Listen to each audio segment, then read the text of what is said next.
కాకీలంటే కఠినంగా ఉంటారు, అస్సలే గరగరు. ఇక బీద బిక్కి జనాలను చూస్తేనే సైసనే సైసరు. పలుకుబడి ఉన్నోళ్లకు సలాములు కొడతారు, పైరవిలు జయించేటోళ్ళకే వంత వాడతారు అని ఇట్లా చాలా మంది లేనిపోని తీర్ల అపోహలు పెట్టుకొని ఉంటారు. కానీ అందరు పోలీసు వాళ్ళు గట్లుండరు వల్ల ఏన్నో కాడ తిర్రి చేసేటోళ్ళు కూడా ఉండొచ్చు, కానీ చాలా మంది మంచోళ్ళే ఉంటారు. మనసున్నోళ్ళు కూడా ఉంటారు వల్ల అయ్యో పాపం అని సాయమైతున్నారు గిట్లా. పోలీసు వాళ్ళంటే అందరినీ భయంలో పెట్టుడే కాదు, కేసులు ఛేదించి అందరికి అభయహస్తం కూడా ఇస్తుంటారు.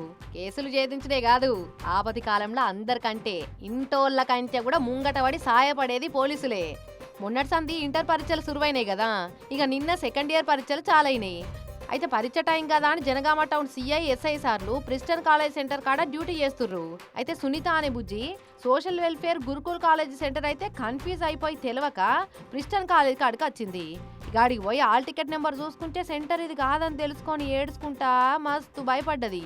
ఓ దిక్కు పరీక్ష టైం అవుతుంది, ఇంకో దిక్కేమో ఆ సోషల్ వెల్ఫేర్ గురుకుల్ కాలేజ్కు ఎట్లా పోవాలి ఎవరిని అడగాలనో తెలియక పరిశానై ఆడదాన్నే హైపతైంది.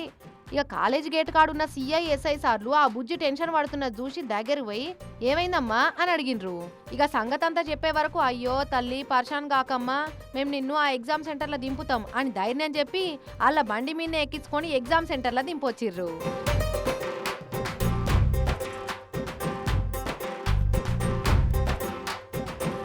చాలా థ్యాంక్స్ సారు అని చెప్పి జప్ప సెంటర్లో కురికింది ఆ బుజ్జి. ఆల్ ది బెస్ట్, గావర కాకుండా మంచిగా రాయమ్మా అని చెప్పి తోలొచ్చిర్రు పోలీసార్లు. ఎట్లయినా ఒక్క నిమిషం రూల్ లేదు, ఇక గ్రేస్ పీరియడ్ కూడా ఉండే వరకు ఇక ఊపిరి పీల్చుకొని టెన్షన్ తోటి పోయి పరీక్ష రాసిందా బుజ్జి. ఇడ పోలీసోళ్ళు చేసింది చిన్న సాయమే అయినా ఏడాదంతా చదివింది ఒక్క మిస్టేక్ తోటి స్టూడెంట్ భవిష్యత్తు పాడు కావద్దని పోలీసోళ్ళు పడ్డ ఆరాటానికైతే అందరూ హ్యాట్సాప్ చెప్తుర్రు ఇప్పుడు.